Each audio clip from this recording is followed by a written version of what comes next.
मुकेश यादव जी नमस्कार। नमस्कार नमस्कार सर क्या हाल है? बढ़िया है सर 2022 में भारतीय जनता पार्टी आपको कैसे लगता है कि उत्तर प्रदेश में पुनः रिपीट करके सरकार बना पाएगी? बताइए सर।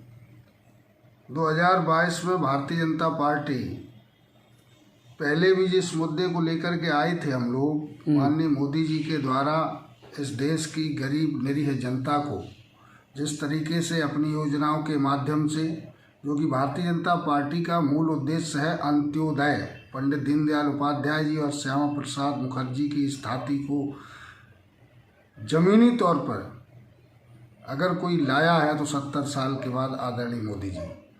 समाज के अंतिम पायदान पर खड़े हुए व्यक्ति को कैसे उदय हो, अंतिम पायदान पर खड़े हुए व्यक्ति का उदय करने के लिए हर योजना उन्होंने लाई। एक मैं बहुत छोटी सी योजना के बारे में आपको बताना चाहता हूँ। One nation one ration card इस देश में पहले भी हो सकता था। किसी अमीर आदमी के, किसी नेता के, किसी बड़े लोगों के बेटे कहीं नौकरी करने नहीं जाते हैं। पहले क्या था कि राशन कार्ड में 2 महीने अगर नहीं आया तो उसका कार्ड कट जाता था। अगर वो आता है दिल्ली में मजदूरी करने गया है, किसान का बेटा, मजदूर का बेटा, तो जब वो दिल्ली से अपने जब गांव में आया उस कार्ड को राशन लेने के लिए, तो किराया ज़्यादा होता था, राशन कम होता था। इस चीज़ को ध्यान में रखा। ये मैं एक उदाहरण देता हूँ कि इस तरीके से अंत्योदय के लिए काम किया इस सरकार ने। और आज पूरे देश में चाहे वो गांव में राशन कार्ड भले ही हो, दिल्ली के किसी भी सरकारी कंट्रोल से वो राशन ले सकता है। मुकेश यादव जी, ये आप भारतीय जनता पार्टी के राजनेता हैं और रूलिंग पार्टी है। हमारे सवाल हैं आप पर। कमर तोड़ महंगाई, डीजल, पेट्रोल, खाने का तेल, इसके बारे में बोलिएगा ना सर। ये आपने चुनाव के टाइम पे डीजल कम क्यों किया? चुनाव के टाइम पे पेट्रोल कम क्यों किया? बताइए। चुनावी टाइम तो इस देश में हमेशा लगा ही रहता है। और डीजल और पेट्रोल की बात रही तो मैं ये एक आया था पूरा, मैंने अपने फेसबुक पे डाला भी था कि इन 14 से लेकर के 21 तक जिस रेशियो में डीजल और पेट्रोल बढ़ा है, ऐसे पहले कभी नहीं ऐसा हुआ। पहले ज़्यादा बढ़ा, 110% तक की वृद्धि हुई 2004 से लेकर के 9 तक। और इन पूरे 7 से लेकर के 14 से लेकर के 21 तक 33% की वृद्धि हुई है। मात्र 110% इस देश में डीजल और पेट्रोल के दाम बढ़े हैं। भारतीय और ये अंतर्राष्ट्रीय मुद्दा है। आप ये बताइए आप मैं सवाल इसलिए बीच में काट रहा हूँ, आपने वो अंतर्राष्ट्रीय मुद्दा बता दिया डीजल पेट्रोल का। आप मुझे ये बताइए खाने का तेल क्या हिसाब है इस समय क्या भाव है? इस समय 170 रुपये। और यूपीए सरकार में कितना था? यूपीए सरकार में 70 रुपया। 70, 75, 100, 110 तक गया था। सिलेंडर कितने का मिल रहा है इस समय? सिलेंडर 800 रुपये का। यूपीए सरकार 800 रुपये का नहीं सर, 900 रुपये का है। 900 सवा 900 का सिलेंडर है सर। 830 हो गया, अब 50 हो गया होगा। लेकिन आप ये तो देखिए कि उस समय गैस की खपत क्या थी। आज देश में सर 350 400 रुपये का यूपीए के समय में सिलेंडर था। जब 2 रुपये बढ़ जाते थे तो सुषमा स्वराज गैस सिलेंडर का कटआउट गले में डाल के यूपीए हाय हाय करके नारे लगाती थी, जो आज दुनिया में नहीं है। और आपने 1000 के पार कर दिया सिलेंडर सर, आपको पता नहीं है, मुझे तो ऐसा लग रहा है। अब तो 1000 के नीचे आ गए हैं। और आप अभी अब चुनाव आ गया तो अब तो 1000 के नीचे आप पेट्रोल भी डाउन करेंगे, डीजल भी डाउन करेंगे और आप कड़वा तेल भी डाउन करेंगे। रेट की फ्लैक्चुअलिटी है, ये रेट फ्लैक्चुअल होते हैं। पहले सरकारी कंपनियां रेट डे टू डे नहीं बढ़ाती थी।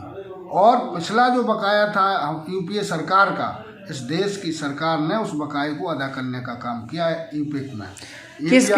किस किसान की आय दोगुनी हो गई ये बताइए मुझे। किसान की आय दोगुनी हुई कि नहीं हुई ये तो किसान से पूछिए। लेकिन मैं इतना जरूर कहना चाहता हूँ, आप भी तो किसान ही हैं सर। मैं भी किसान हूँ। आपकी कौन सी आय दोगुनी होगी? धनकर दोगुना, धान दोगुना, महंगा बिकता है क्या? हम खरीद रहे हैं। हालांकि इटावा जनपद की मैं बात करूं, यहाँ 67 सोसाइटी है। जितनी भी मंडियां हैं सब मंडियों में घपलेबाजी है सर। 67, वही मैं बता रहा हूँ, 67 सोसाइटी में सरकार आपकी, हम कहने किसे जाएंगे? सरकार आपकी है ना, पब्लिक किसे कहेगी? लोग समाजवादी पार्टी की विचारधारा के लोग बैठे हुए हैं। अरे सरकार आपकी है, पब्लिक से कहने जाएंगे क्या? अरे उनको बदलेंगे ना। कब बदलोगे? आप क्या बदलोगे? अब तो तुम बदलने वाले हो बस। अब तो पब्लिक तुम्हें बदल देगी। जब आप नहीं बदलोगे तो पब्लिक आपको बदल देगी। भविष्य बताएगा। भविष्य क्या बताएगा? देश की 4.5 साल से आप नहीं बदल पाए, जब 4 दिन रह गए तो आप क्या बदलेंगे सर? ये सारे सिस्टम बदले जाएंगे दोबारा फिर, आप देख लेना। और इस प्रदेश में और खास करके जसवंत नगर विधानसभा मुद्दा है गुंडागर्दी, मुद्दा है फिर जो जमीनों पर अवैध कब्जे हुए, और जो वहाँ पे 80 से लेकर के आज तक 41 वर्ष हो गई, एक परिवार की धारा 370 लगी हुई है। कश्मीर की धारा 370 भारतीय जनता पार्टी ने हटाई है। अब जसवंत नगर की धारा 370 2022 में वहाँ की जनता निश्चित रूप से हटाएगी। 41 वर्ष से बराबर एक ही व्यक्ति शासन में, एक घर में मुख्यमंत्री, उसके बाद भी सामाजिक भेदभाव, गरीबों को आज तक न्याय नहीं मिला। कई ऐसी घटनाएं हुई हैं जसवंत नगर में।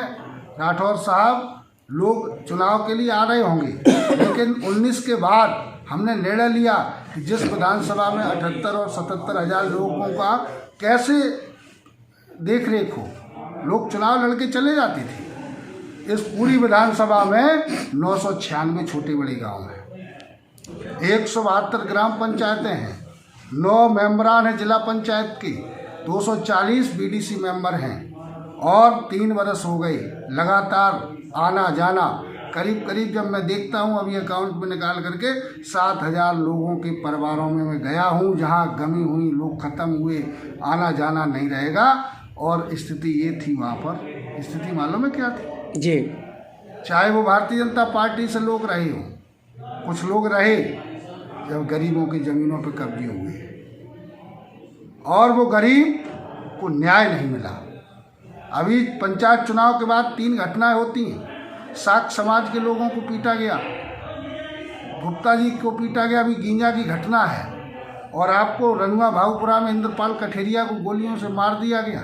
उसके बाद 4 दिन कार्रवाई नहीं हुई। राठौर साहब, सरकार का दोष नहीं था, हम लोग वहाँ गए और जब सरकार को अवगत कराया तब उसके बाद सारे के सारे अपराधी इन बाबा की सरकार में जेल गए। लेकिन सरकार तो आपकी थी, अपराध तो आपकी सरकार में हुआ, जिम्मेदारी तो ये आपकी है। लोगों की सुरक्षा, जान माल की, ये आपकी जिम्मेदारी है, और आप रूलिंग पार्टी में तभी संभव हो पाया राठौर साहब, तभी संभव हो पाया।